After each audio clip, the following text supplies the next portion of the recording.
नमस्कार, स्वागत है एलएनएमयू नोट्स में। एलएनएमयू सेशन 24-28 सेमेस्टर 1 एग्ज़ाम में एमआईएल, वीएसी, एसईसी या फिर एमआईएल को जो है वो एईसी भी आप बोल सकते हैं। BA, BSc, BCom first semester के एग्ज़ाम में अब ललित नारायण मिथिला विश्वविद्यालय में एमआईएल, वीएसी, एसईसी का ऑब्जेक्टिव क्वेश्चन रहेगा।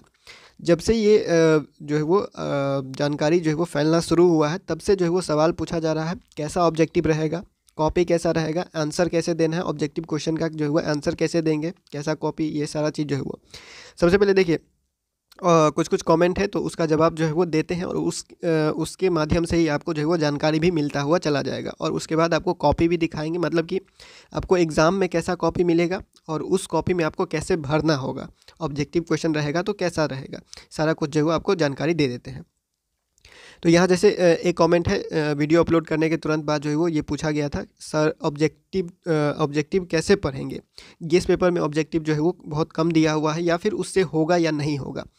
तो ऑब्जेक्टिव क्वेश्चन जब पूछा जाएगा, जब आपका एईसी, वीएसी और एसईसी में ऑब्जेक्टिव क्वेश्चन रहेगा, 70 में से 70 ऑब्जेक्टिव रहेगा। तो जब इतना सारा ऑब्जेक्टिव क्वेश्चन पूछा जा रहा है तो क्या वो गेस पेपर से हो जाएगा या नहीं होगा? नहीं होगा, बिल्कुल नहीं होगा।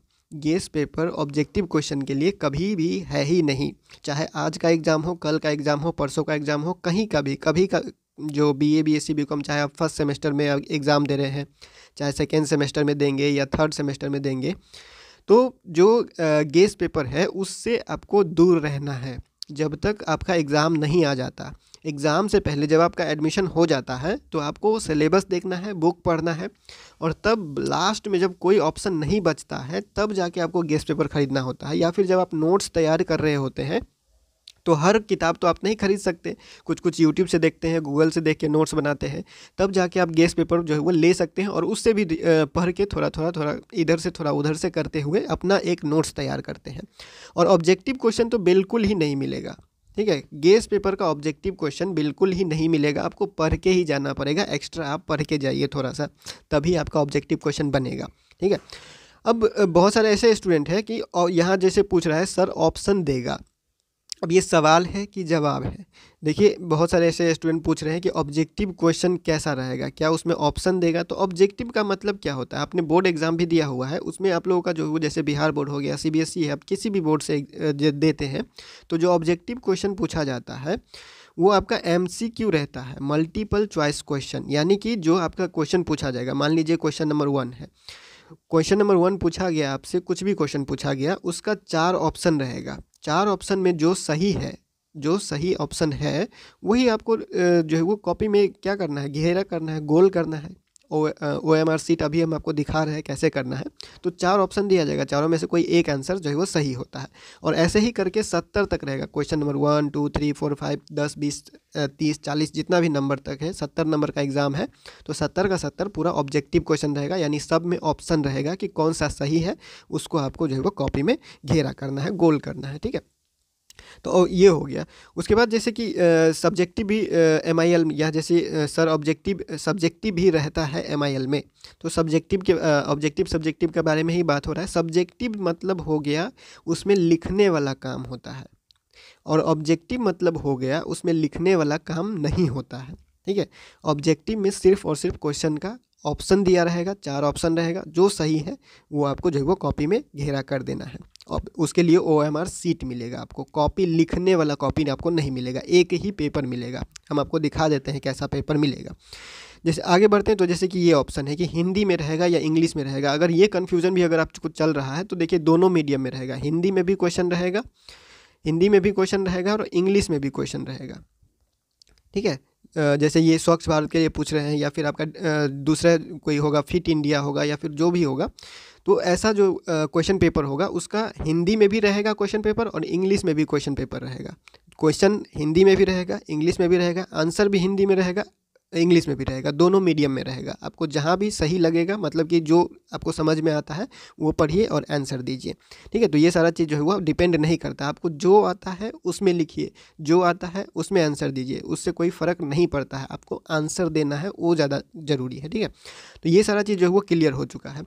अब एक बात को हमेशा आप ध्यान रखिएगा कि जो भी यूनिवर्सिटी की तरफ से या बिहार राज्य भवन की तरफ से नोटिस जारी होगा, उसी पे आपको अपने यूनिवर्सिटी एलएनएमयू के नोटिस पे ध्यान रखना है। अब बिहार के बाकी यूनिवर्सिटी, बहुत सारे ऐसे यूट्यूबर हैं जो वो नेक्स्ट वीडियो हम लोग जो लाने वाले हैं कि कैसे जानकारी से आपको सावधान रहना है, वो सारा जानकारी से आपको सावधान रहना है और नोटिस पे ही हमेशा आपको ध्यान देना है, ठीक है।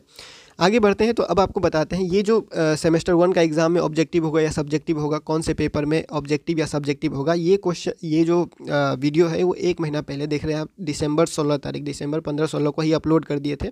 इससे पहले भी 1 महीना पहले अपलोड किया हुआ था कि AEC VSC और SEC का नोटिस में लिखा हुआ है कि ऑब्जेक्टिव होगा, लेकिन सेशन 23-27 में ऑब्जेक्टिव नहीं हुआ था। इसका मतलब ये नहीं है कि 24-28 में ऑब्जेक्टिव नहीं हुआ है। आज नहीं तो कल नोटिस में जो लिखा हुआ है वो बात होगा ही होगा। और ये बात हम आज से नहीं बोल रहे हैं, 1 महीना 2 महीना और 9-10 महीना पहले भी 2023 का जो सेशन था, जब 2023 का पहले बार एग्ज़ाम हुआ था, तभी भी हम लोगों ने कहा था कि AEC VSC और SEC का ऑब्जेक्टिव लिखा हुआ है तो ऑब्जेक्टिव होगा। वही हुआ, फर्स्ट सेमेस्टर में उन लोगों का ऑब्जेक्टिव नहीं हुआ, लेकिन सेकेंड सेमेस्टर में ऑब्जेक्टिव हो गया और बाद में जाके कुछ लोग जो है वो बोलने लगे कि यूनिवर्सिटी ने ऐसा कैसे कर दिया। ऐसा कैसे कर देगा? वो अपने मन से नहीं कर देगा, जो नोटिस में लिखा हुआ है वो करेगा। आज नहीं करेगा, कल करेगा, ठीक है। तो इस बात का आपका ध्यान रखना है। तो ऑब्जेक्टिव में क्लियर हो गया क्या क्या रहेगा। तो आपका ऑब्जेक्टिव क्वेश्चन कैसा रहेगा? ऑब्जेक्टिव क्वेश्चन सिलेबस से ही रहेगा, सिलेबस से बाहर से कोई क्वेश्चन नहीं रहेगा। क्वेश्चन नंबर 1 रहेगा, उसके बाद 4 ऑप्शन रहेगा, आपको जो ऑप्शन सही है वो ऑप्शन में घेरा करना है। कैसे करना है वो आपको दिखा देते हैं, ठीक है। पढ़ना कैसे है? तो गेस पेपर से तो बिल्कुल नहीं मिलेगा, आपको कुछ जो है वो खुद से पढ़ लीजिएगा, या फिर आपके पास गेस पेपर ही है और कुछ नहीं है तो गेस पेपर को ही पढ़ के जाइए। आंसर जो लिखा हुआ है उस आंसर को पढ़ के जाइए, उस आंसर के अंदर से ऑब्जेक्टिव क्वेश्चन पूछेगा, ठीक है। तो ऑब्जेक्टिव में आंसर ऑप्शन रहेगा, उस ऑप्शन में जो सही है वो आपको भरना है। कैसे भरना है वो आपको बता देते हैं, देखिए। तो सबसे पहले कॉपी का ये सेकेंड पार्ट है, मतलब कि ये तो आधा हिस्सा है, आधा हिस्सा ये है। अब ये ऐसा नहीं, मतलब कि एग्जैक्ट ऐसा नहीं रहेगा, 100% ये पेपर नहीं रहेगा, 100% ये पेपर नहीं रहेगा। ये पुराना पेपर है, ये जो पुराना ऑब्जेक्टिव क्वेश्चन होता था ये पुराना है, लेकिन रहेगा इसी तरह का, ठीक है। अब जिसमें आपको नाम भरना होगा, फिर रोल नंबर भरना होगा, क्वेश्चन बुकलेट नंबर, यानी कि जो आपका क्वेश्चन बुकलेट नंबर है, क्वेश्चन पेपर जो मिलेगा, ठीक है। क्वेश्चन पेपर में जो नंबर रहेगा वो नंबर भरना है। क्वेश्चन बुकलेट सीरीज क्या रहेगा, ABC 3 सेट बनेगा, ठीक है। 2 सेट या 3 सेट बनेगा। सेट 1 रहेगा या फिर सेट 2 रहेगा या फिर सेट 3 रहेगा, जो भी आपका सेट रहेगा वो सेट आपको यहाँ पे घेरा करना रहेगा। तो ये सारा चीज़ तो बेसिक है, ये सारा चीज़ आप लोग पहले से भी कर रहे हैं। सेंटर कोड जैसे आप भरते हुए आ रहे हैं, वैसे ही 3 एग्ज़ाम आप दे चुके हैं तो ये पता ही होगा। सब्जेक्ट कोड कहाँ पे लिखा हुआ है, कैसे भरना है वो सारा पे। फिर जैसे यहाँ पे सब्जेक्ट का नाम है तो सब्जेक्ट का नाम आपको भरना है, जो जिस सब्जेक्ट का आप एग्ज़ाम दे रहे हैं, जैसे हिंदी हो गया, मैथिली, उर्दू, इंग्लिश, जो भी सब्जेक्ट का एग्ज़ाम दे रहे हैं वो सब्जेक्ट का नाम लिखिएगा। कौन से स्ट्रीम से है, यानी साइंस से, आर्ट्स से, कॉमर्स से, वो आप करना है। आपके पेपर में जो रहेगा, हो सकता है ये रहे या ना रहे, जो एग्ज़ाम हो रहा है अभी, जैसे कि 10 बजे से 12 बजे तक AEC का पेपर का एग्ज़ाम चलेगा, तो 12 बजे तो ख़त्म हो जाएगा। उसके बाद कैसा क्वेश्चन पूछा गया है या फिर कैसा जो है वो पेपर मिला था, वो सारा चीज़ तो आपको धीरे धीरे पता चल जाएगा। लेकिन जिसका एग्ज़ाम नहीं हुआ है अभी तक, वो उसके लिए जो है ये जानकारी जो है वो फ़ायदा कर सकता है। पेपर टाइप कैसा रहेगा, MIL है या VAC है या SEC है, वो आपको कर देना है, ठीक है। क्योंकि ये देखिए सब्सिडरी, MIL, जनरल, GES, ये जो है ये पुराना ये जो 3 साल वाला सेशन था उसका ये पेपर है, ठीक है। तो आपको बस एक आइडिया दे रहे हैं कि किस तरह का एग्ज़ाम में रहेगा। तो ये सारा चीज़ तो आप भर लीजिएगा, ये आप पूछ के भी भर लीजिएगा। मेन आता है यहाँ पे, देखिए क्वेश्चन ये 100 है, ये 100 नंबर वाला जो एग्ज़ाम हुआ था उसके लिए है। आप लोगों का 70 का ही होगा, तो 70 में 70 आपका ऑब्जेक्टिव रहेगा और इस तरह से आपका पेपर रहेगा। आंसर कैसे देना है, मान लीजिए कि क्वेश्चन यहाँ पे क्वेश्चन नंबर 1 है, क्वेश्चन पेपर अलग से आपको मिलेगा। तो क्वेश्चन नंबर 1 है, क्वेश्चन नंबर 1 में पूछ दिया कि भारत को आज़ादी कब मिली थी, 4 ऑप्शन दिया रहेगा। तो 4 ऑप्शन में क्वेश्चन नंबर 1 का चारों ऑप्शन में कौन सा ऑप्शन सही है। मान लीजिए ऑप्शन नंबर A सही है, ठीक है। तो ऑप्शन नंबर A सही है, तो मान लीजिए कि जैसे ये क्वेश्चन नंबर है, क्वेश्चन नंबर 5 यहाँ पे लिखा हुआ है। अब इस क्वेश्चन नंबर 5 में, जैसे ये क्वेश्चन नंबर 5 लिखा हुआ है, तो क्वेश्चन नंबर 5 में मान लीजिए कि हमारा जो है वो क्वेश्चन जो आंसर है वो सही है ऑप्शन नंबर A। तो ऑप्शन नंबर A को हम ऐसे करके घेरा कर देंगे, ठीक है।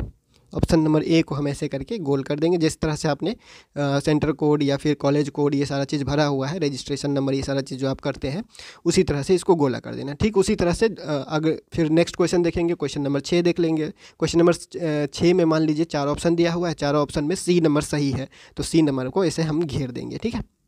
समझ गए होंगे आप लोगों को क्या करना है। ऐसा ही आपको 70 जो है वो 70 नंबर का क्वेश्चन का आंसर देने का पेपर आपको इस तरह से मिलेगा और इस तरह से आपको घेरा करना है और यहाँ पे आपको सिग्नेचर करना है। सिग्नेचर ऑफ द कैंडिडेट जो लिखा हुआ है इसमें आपको अपना साइन करना है और ये दोनों छोड़ दीजिएगा, जिसका काम है वो अपना करेंगे। आपका काम है यहीं तक, सिग्नेचर ऑफ द कैंडिडेट, यहाँ पे आपका साइन होना चाहिए जैसे साइन आप पूरे एग्ज़ाम में करते हुए आए हुए। और यहाँ पे जितना डिटेल है सबको भरिएगा, कोई भी डिटेल छूटना नहीं चाहिए। पेपर में जितना डिटेल दिया हुआ रहेगा सब पेपर को आपको अच्छे से भरना है। और इसमें आपको आंसर कैसे भरना है आपको पता चल गया होगा। जैसे 33 है तो 4 ऑप्शन दिया जाएगा, 4 ऑप्शन में जो सही है उसको घेर देना है, बस। ठीक है, तो ये जानकारी आप लोगों को पता चल गया होगा। एग्जाम नहीं हुआ है तो थोड़ा सा पढ़ लीजिए, क्योंकि ऑब्जेक्टिव का आंसर गेस पेपर में नहीं मिलेगा। आप लेके भी जाइएगा, फ़ायदा नहीं होगा। ठीक है, कुछ भी कर लीजिएगा, गेस पेपर में ऑब्जेक्टिव का आंसर नहीं मिलेगा जब तक आप नहीं पढ़ते हैं तब तक। तो फिलहाल इस वीडियो में इतना ही, मिलते हैं अगले वीडियो में अगले अपडेट के साथ LNME नोट्स के यूट्यूब चैनल पे।